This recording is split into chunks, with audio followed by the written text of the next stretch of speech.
ఇండియాలో renewable energy నుంచి, renewable resources నుంచి ఏదైతే ఎనర్జీని ప్రొడ్యూస్ చేస్తా ఉన్నారో, దాని యొక్క కెపాసిటీ పెరిగిందనేటువంటి అంశం మనకి న్యూస్‌లో ఉంది.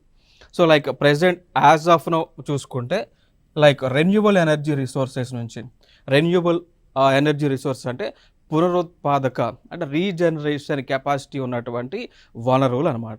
సో, దాని నుంచి మనం ప్రెజెంట్ 220.1 గిగావాట్స్ మేర విద్యుత్‌ని ఉత్పత్తి చేస్తా ఉన్నాం. మనం ఒక టార్గెట్ పెట్టుకున్నాం. ఏం టార్గెట్ పెట్టుకున్నాం?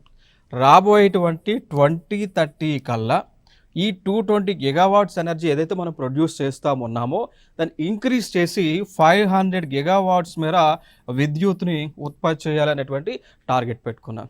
అవునా కదా?